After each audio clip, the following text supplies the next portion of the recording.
One of the more damaging aspects of our current culture is the fact that pretty much everything is politics. Entertainment is politics. I'm gonna say one thing, fuck Trump. Sports are politics, and by extension, your shoes are politics. Believe in something, even if it means sacrificing everything. Your food is politics. Introducing chicken fries for $1.69 and chick fries. It's the same chicken fries you love, but for way more.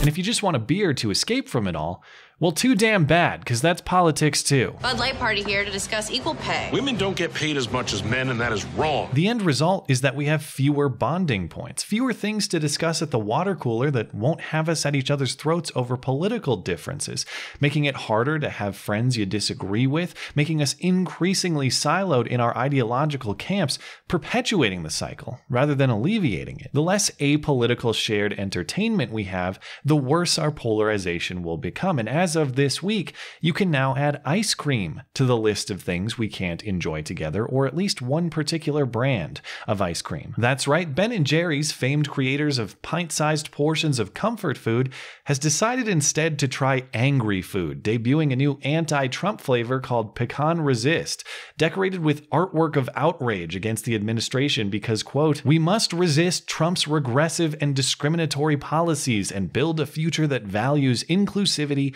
equality, and justice for people of color, women, the LGBTQ community, refugees, and immigrants." They're partnering with 4 social justice organizations, giving them $25,000 for whatever this campaign is, and you're supposed to sign up to take action, whatever that means. As of this recording, a whopping 2,900 people have done so. They're also advertising on YouTube, but it's strange to see them calling for engagement when they've disabled the basic engagement of comments and ratings on the video. Now, Ben & Jerry's isn't really a stranger to social and political causes, I get that. They have a whole page on their website devoted to issues they care about. They made an ice cream to celebrate Bernie Sanders' presidential candidacy, and as their CEO says, they have long been vocal on important issues, like opposing voting rights and marriage equality. We've stood for a range of topics. You've seen us activate on and campaign against voting rights, marriage equality.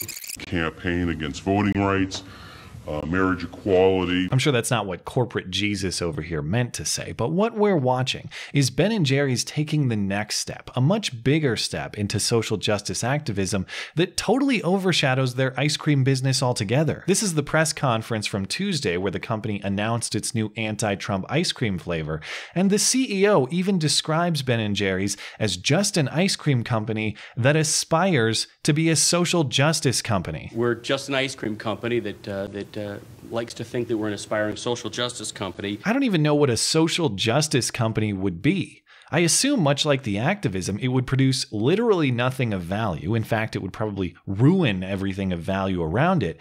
And if this press conference is any indicator, that's exactly what Ben & Jerry's plans to do with its ice cream. The whole thing was an hour long. It was live streamed on Ben & Jerry's social media. And during that entire hour, they never even described the details of the new ice cream flavor. Instead, they gave almost all the time to representatives of these social justice organizations, none of whom, as far as I can tell, described a single legitimate accomplishment. First up is Winona Laduke, representing Honor the Earth, a Native American environmental group. She's here to lecture us about climate change. The IPCC came out with this report and said we're baking the planet.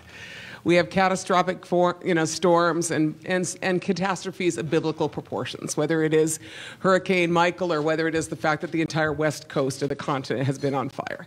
It's really time to make a stand. And we're going to fight that issue with ice cream production and distribution? Because if we accept the word of the IPCC, the UN's Intergovernmental Panel on Climate Change, if we accept their word uncritically, they also say that methane emissions, otherwise known as cow farts from meat and dairy production, those are much higher than anticipated, rising faster than anticipated, and they are seriously consequential for the climate. Says the professor quoted in The Guardian's coverage of the IPCC's report on methane, quote, "As our diets become meat and dairy rich, the hidden climate cost of our food tends to mount up. This ice cream doesn't help your climate issue, lady. In fact, if we go by your own sources, it's hugely damaging to it." She continues to describe shutting down a pipeline project in northern Minnesota. And in August of 2016, the Enbridge Corporation announced the cancellation that big pipeline. What we need is infrastructure for people and not for mining corporations or for pipelines. Yeah, well, you also need pipelines to distribute the oil to power these giant trucks to deliver your stupid ice cream against pipelines. You know, the same pipelines that transported the fuel to put in that airplane that brought you here to DC for this idiotic press conference in the first place. I don't know why the total lack of self-awareness still surprises me,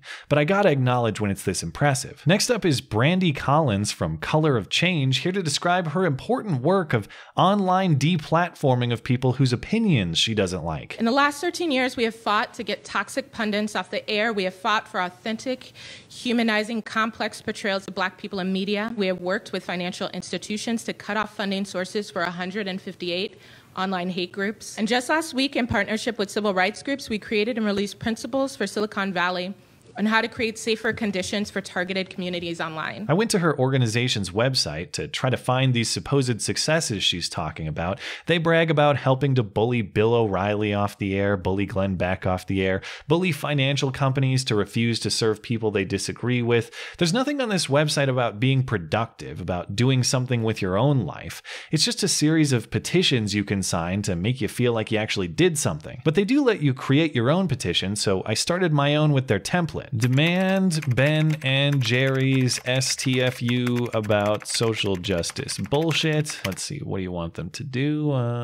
Just make some goddamn ice cream. We'll have to wait and see if they accept it or not. Next up is Danny Marrero from Neta, a self-described Latinx progressive media platform from the US-Mexico border. We're an independent media platform based in the Rio Grande Valley along the Texas-Mexico border, and we create stories with a vision to inspire and move people to change the world by amplifying the voices of border residents. And what border residents might those be, specifically? With our dedicated team who fought all summer and who are still fighting to reunite families and reunite children who were ripped apart from the arms of their mothers, their fathers, and their family members. Right, well, those people were detained specifically because they aren't residents. Actually, they're people breaking laws, and when you break laws, you're often detained. If you don't want detainment, don't cross the border illegally, but I guess stopping that from happening is racist too. And they're also a huge part in the fight against the construction of more racist border fences and walls. Okay, a border barrier is no more racist than a stoplight or a door lock. It blocks all intruders equally,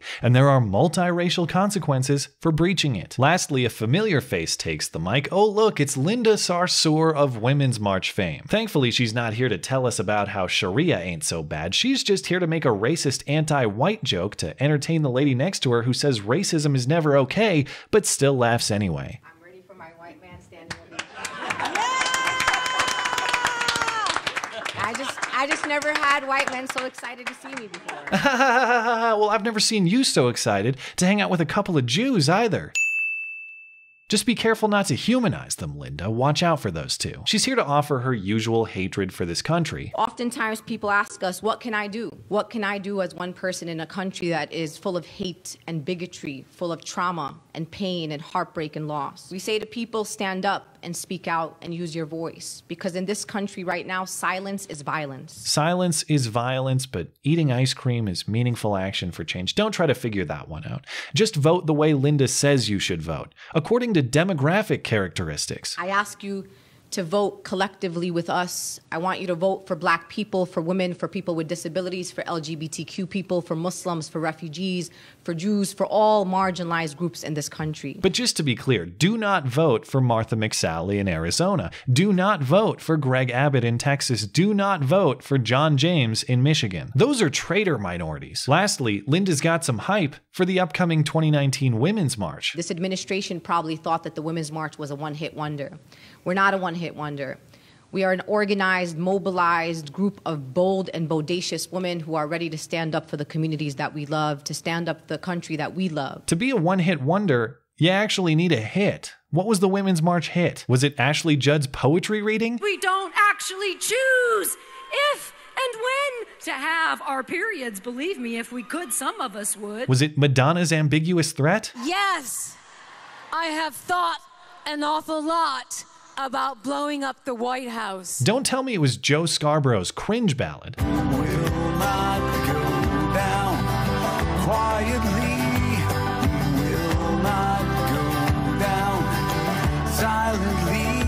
Stuff like that makes me think, maybe the internet was a mistake. Now, none of what I'm saying is intended to mean that business people shouldn't enjoy freedom of speech, that they aren't entitled to their political opinions and their political activities just like the rest of us. This sort of thing does happen in the other direction frequently. Chick-fil-A faced controversy when executives supported traditional marriage. In-N-Out faced controversy when executives donated money to the California Republican Party. The list goes on. But there is a difference between having your beliefs in private away from your business and making them the focal selling point of your business. The Chick-fil-A and In-N-Out controversies developed after activists and journalists dug into private behind-the-scenes donations from company leadership. Company leadership never made those beliefs the focal point of their business. They kept those beliefs private, away from their business, as they're entitled to do. Ben & Jerry's, by contrast, is making their politics their selling point, and they're telling you, you cannot be neutral. Or by implication, you're a bad person. Here's company founder Ben Cohen. You can't sit this election out and say politics is ugly, or all politicians suck, or I'm too busy.